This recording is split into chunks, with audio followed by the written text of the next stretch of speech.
fish.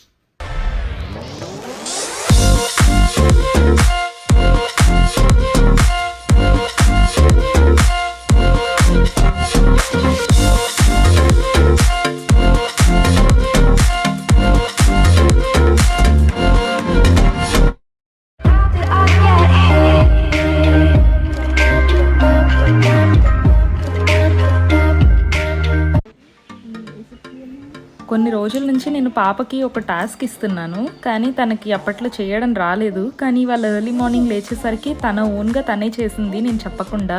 So చాలా సర్ప్రైజింగ్గా అనిపించి నేను రికార్డ్ చేద్దామని చెప్పి ట్రై చేస్తున్నాను. కెమెరా ఆన్ చేయగానే వచ్చేసాడు వీడు డిస్టర్బ్ చేయడానికి. అదేంటో చెప్తాను ఉండండి మీకు ఇప్పుడు. పిల్లలకి టాయ్స్తో పాటు బుక్స్ అంటే చాలా ఇంట్రెస్ట్ ఉంటుంది. ఈ మధ్యన పాపకి స్టోరీ టైం చాలా ఎక్కువైపోయింది. బుక్స్ తెచ్చి నాకు డే అంతా చదవమని అడుగుతూనే ఉంది. అందుకని చెప్పి నేను తనకే టాస్క్ ఇచ్చాను. ఆ పిక్చర్స్లో ఏముందో తనకి ఏం తెలుసో వాటి గురించి చెప్పమని చెప్పి అడుగుతున్నాను. తను చెప్పేది కాదు, బట్ ఇవాళ మార్నింగ్ లేచేసరికి తనే మొత్తం నాకు చెప్తూ ఉందన్నమాట. ఆ పిక్చర్ చూపించి ఇది ఇలా చేస్తుంది అలా చేస్తుంది అని చెప్పి నాకు ఏదో అచీవ్ చేసినట్టు చాలా హ్యాపీగా అనిపించింది. To put on your hat when you do your hair or the coat. When you put it on your hat. Okay. Can you show me where eagle is? It's in the sky when you flap your wings. Oh, wow. Can you show me fire truck? JJ, wait. Fire truck helps water when the fire goes away. Oh. Books చదవడం మీద interest చూపిస్తే చాలా హ్యాపీగానే అనిపిస్తుంది, కానీ రిపీటెడ్గా ఇంకా మనమే చదువుతూ ఉండాలి అంటే ఒక పాయింట్లో విసుగొస్తుంది. అలాంటప్పుడు నేను ఈ టాస్క్ ఇవ్వడం వల్ల తనలో ఒక ఇంప్రూవ్మెంట్ చూసాను అనిపించింది నాకు. ఎనీవేస్, నా మార్నింగ్ అయితే చాలా బాగా స్టార్ట్ అయింది. అది పక్కన పెడితే ఇవాళ నేను మీకు ఒక న్యూ బ్రేక్ఫాస్ట్ రెసిపీ చూపించబోతున్నాను. మన డేని ఫ్రెష్గా హెల్తీగా స్టార్ట్ చేసుకోవచ్చు అనమాట ఈ రెసిపీతో. మీరు దానికోసం ఒక ఎగ్ తీసుకొని బీట్ చేసుకొని పెట్టుకోండి. ఆ తర్వాత నేను స్ట్రాబెర్రీస్ అండ్ బ్లూబెర్రీస్ తీసుకున్నాను. మీ దగ్గర వేరే ఫ్రూట్స్ ఏవైనా ఉంటే వాటిని కూడా యూస్ చేసుకోవచ్చు. యాపిల్స్ లాంటివి అయితే ముందుగానే స్టీమ్ చేసుకొని యూస్ చేసుకోండి. ఒక్క ఎగ్కి నేను 2 బ్రెడ్ స్లైసెస్ తీసుకున్నాను. ఇవి వైట్ బ్రెడ్. వీటికి సైడ్స్ రిమూవ్ చేసేసి ఫ్లాట్గా చేసుకున్నాను రోలర్ పిన్ పెట్టి. బ్రెడ్ మీద కాస్త ఫ్రూట్ పల్ప్ యాడ్ చేసి రోల్ చేసి క్లోజ్ చేసేయండి. దీనికి ఇప్పుడు ఎగ్ వాష్ వేసేయండి. ఆ తర్వాత ఇంకో సైడ్ ప్యాన్ పెట్టుకొని హీట్ చేయండి. దానిలో కొంచెం బటర్ యాడ్ చేసుకొని ఈ బ్రెడ్ రోల్ని తీసుకెళ్ళి అందులో పెట్టాలి. ఫ్లేమ్ ఎక్కువ వద్దు, జస్ట్ లో టు మీడియం ఫ్లేమ్లో పెట్టండి. మంచిగా గోల్డెన్ బ్రౌన్ కలర్ వచ్చేలాగా ఫ్రై చేసుకొని పక్కన పెట్టుకోండి. ఇదైతే ఆ ఫ్రూట్స్ కూడా చక్కగా లోపల కొంచెం ఉడుకుతాయి, ఒక డిఫరెంట్ ఫ్లేవర్ వస్తుంది. కాకపోతే బెర్రీస్ కాబట్టి పుల్లగా ఉంటాయి. అందుకని చెప్పి నేను దీని మీద కొంచెం నట్ పౌడర్ జల్లుకున్నాను. ఇక్కడైతే నేను వాల్నట్ పౌడర్ వేసుకున్నాను. ఏదో ఒక డ్రై ఫ్రూట్ పౌడర్ యాడ్ చేసుకోవచ్చు. ఆ తర్వాత కొంచెం హనీ యాడ్ చేసుకున్నాను నేను దీని మీద.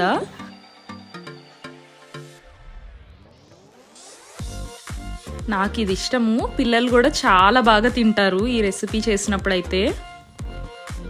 ఈ రెసిపీ అయితే లంచ్ బాక్సెస్లో కూడా చాలా పర్ఫెక్ట్గా ఉంటుంది.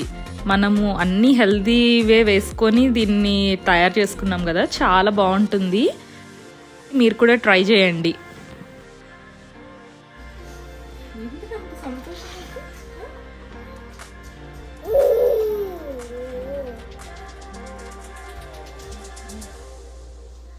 ఈ హడావిడంతా నేను లంచ్ ప్రిపేర్ చేస్తున్నప్పుడు. ఇవాళ లంచ్కి మెనూ ఏంటి అంటే పప్పుచారు ఇంకా చికెన్ డ్రమ్స్టిక్స్. అల్లం వెల్లుల్లి పేస్ట్ దంచుకుంటున్నాను నేను చికెన్ కోసం అని చెప్పి. ఈ సౌండ్ వినగానే వెంటనే వచ్చేస్తారు ఎక్కడున్నా సరే. ఇప్పుడైతే అది నేను ఇచ్చే వరకు ఏడుస్తూనే ఉంటాడు. అందుకని చెప్పి ఫస్ట్ వాడికి ఇచ్చేస్తే కొంచెం సాటిస్ఫై అవుతాడు. అదిగోండి చూడండి, నేను కొంచెం దంచేసి ఇచ్చాను, లేకుంటే మళ్ళీ ఎగిరి వాడి మీద పడతాయి కదా. సో ఇట్లా చేయడం వల్ల వాడికి ఏం ప్రాబ్లం అవ్వకుండా ఉంటుందిలే అని చెప్పి కొంచెం చేసిన తర్వాతే ఇస్తాను.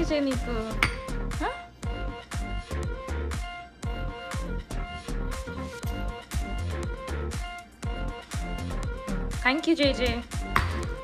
డ్రమ్ స్టిక్స్ చేయడానికైతే నేను డిఫరెంట్ మెథడ్స్ ఫాలో అవుతాను. ఇవాళ ఫాలో అయ్యేదైతే మాత్రం మా మమ్మీ చేసేలాగా అనమాట. ఫస్ట్ వీటిని మనం ఉడకబెట్టుకోవాలి. దీనికోసం ఫ్లాట్గా ఉండే ఒక పెద్ద ప్యాన్లో వీటన్నిటిని పక్కన వేసేసి కాస్త వాటర్ యాడ్ చేయాలి. వాటర్ యాడ్ చేసుకున్న తర్వాత మనము కొంచెం పసుపు, ఉప్పు, బ్లాక్ పెప్పర్ పౌడర్, కారము, ఇంకా కొంచెం అల్లం వెల్లుల్లి పేస్ట్ యాడ్ చేసుకొని మూత పెట్టేసి కాసేపు మగ్గించాలి. మధ్యలో టర్న్ చేసుకుంటూ ఉండాలి. ఇప్పుడు కొంచెం పుదీనా యాడ్ చేసుకోండి. ఈ ముక్కలు ఉడికిన తర్వాత మనం రోస్ట్ చేసుకోవాలి. దానికోసం ఒక మిక్స్చర్ ప్రిపేర్ చేసుకోవాలి. దానికి అల్లం వెల్లుల్లి పేస్ట్, కొంచెం జీలకర్ర పౌడర్, ధనియాల పౌడర్, గరం మసాలా పౌడర్, ఇంకా బ్లాక్ పెప్పర్ పౌడర్, కొంచెం కారము, సాల్ట్, ఇంకా క్రిస్పీనెస్ కోసం నేను కార్న్ స్టార్చ్ యాడ్ చేస్తున్నాను. ఇంకా కొంచెం లెమన్ జ్యూస్ పిండుకోవాలి. ఈ సాల్ట్, కారం ఇవన్నీ ఒకసారి చూసుకోండి, ఎందుకంటే ఇందాక ఉడకబెట్టేటప్పుడు కూడా మనం యాడ్ చేసుకున్నాం కదా.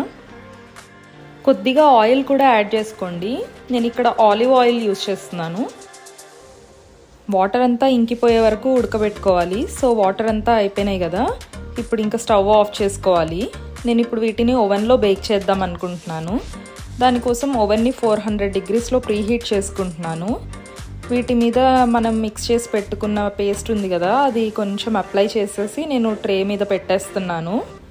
స్టవ్ మీద వండుకునేలాగా అయితే ఈ పేస్ట్ని ప్యాన్లో కొంచెం ఫ్రై చేసి ఈ డ్రమ్ స్టిక్స్ని అందులోకి యాడ్ చేసి లో ఫ్లేమ్లో కొంతసేపు మగ్గించాలి, ఆ ఫ్లేవర్స్ అన్నీ వాటికి పట్టే వరకు. ఆ తర్వాత క్రిస్పీనెస్ కోసం కొంచెం హై ఫ్లేమ్లో టాస్ చేసుకుంటే సరిపోతుంది. మనం వీటిని ఆల్రెడీ ఉడకబెట్టుకున్నాం కాబట్టి ఒక 20 minutes పాటు బేక్ చేస్తే సరిపోతుంది. చాలా క్రిస్పీగా ఉంటాయి. ఇవిగో చూడండి, డ్రమ్ స్టిక్స్ అచ్చం గ్రిల్ చేసినట్టే వచ్చినాయి కదా. బయట అయితే చాలా క్రిస్పీగా ఉన్నాయి, లోపల ఎలా వచ్చాయో చూద్దాం.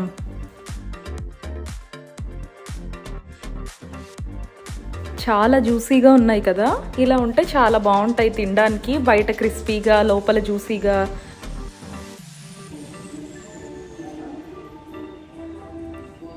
బాగుందా? ఏమంటున్నాడు చేసి? నేను ఇస్తాను, నేను పెడతాగా. ఇవి లంచ్లోకనే చేసుకున్నాం కానీ ఉట్టిగానే స్నాక్ లాగా తినేయడానికి చాలా బాగున్నాయి. మీరు డ్రమ్ స్టిక్స్ వేరే మెథడ్లో వండుకుంటే ఈ మెథడ్లో కూడా ఒకసారి ట్రై చేసి చూడండి. పిల్లలు కూడా చాలా ఇంట్రెస్టింగ్గా తింటారు. ఈ ఈవినింగ్ అయితే ఇవాల్టిది కాదు, మొన్న జరిగిందనమాట. పాప ఇంట్లో బోర్ కొట్టి పార్క్కి తీసుకెళ్ళమని అడుగుతుంది. అందుకని చెప్పి మొన్న వెదర్ బాగున్నారో చూసుకొని పార్క్కి తీసుకొచ్చాను పాపని. జాను బాబు ఏమో కారులో ఉన్నారు, బాబు నిద్రపోతున్నాడు. మొన్నటి వీడియోని ఎందుకు ఇంక్లూడ్ చేస్తున్నాను అంటే నాకు ఇవాళ మీతో ఇది షేర్ చేసుకోవాలనిపించింది. ఈ పార్క్ అయితే మా ఇంటి దగ్గరలో పార్కే, కానీ మేము ఇప్పుడు రాలేదు. ఇవాళ నేను పాపని తీసుకొని పార్క్ దగ్గర వాకింగ్ చేస్తుంటే చిన్నప్పుడు మా డాడీ చెయ్యి పట్టుకొని మేము వాకింగ్ చేసిన సీన్ గుర్తొచ్చింది నాకు. ఆ సీన్స్ అన్నీ నిన్న మొన్న జరిగినట్టే అనిపిస్తున్నాయి, కానీ అసలు ఎంత ఫాస్ట్గా కాలం వెళ్ళిపోతుంది అంటే నేను ఇప్పుడు నా పాపని తీసుకొని ఇక్కడ వాకింగ్కి వచ్చాను. ఒకలాంటి మిక్స్డ్ ఫీలింగ్ అనమాట. అది ఎలా ఎక్స్ప్రెస్ చేయాలో అసలు అది ఏంటో కూడా నాకే అర్థం కాలేదు. అది హ్యాపీనెస్సా, సాడా, ఏంటి అనేది. పెద్దవాళ్ళం అయిపోయామని బాధపడాలా, లేకపోతే మనకి చిన్నపిల్లలు వచ్చేసారు అని హ్యాపీగా ఫీల్ అవ్వాలా, ఏం అర్థం అవ్వలేదు. కానీ ఆ మెమరీస్ అన్నీ తలుచుకుంటే చాలా బాగా అనిపించింది. ఐ థింక్ ప్రతి ఒక్కళ్ళ లైఫ్లో ఇలాంటి ఫేజ్ ఒకటి వస్తుంది. చైల్డ్హుడ్ మెమరీ ఏదైనా గుర్తొచ్చినప్పుడు మనం అప్పుడే ఇంత పెద్దోళ్ళం అయిపోయామా అని అయితే అనిపిస్తుంది. సో ఇది మొన్నటి మెమరీ. ఇక ఇవాళ విషయానికి వస్తే టెక్సస్లో స్నోస్టార్మ్ అంటున్నారు. సో చూడాలి ఎలా ఉంటుందో ఏంటో. ఆ విషయాలన్నీ నేను మీతో నెక్స్ట్ వ్లాగ్లో షేర్ చేసుకుంటాను. మీకు కనుక ఈ వీడియో నచ్చితే లైక్ చేయండి అండ్ షేర్ చేయండి. కొత్తగా నా ఛానల్కి వస్తే కనుక సబ్స్క్రైబ్ చేసుకోండి. Thank you so much for watching this video and see you in my next video. Until then take care. Bye.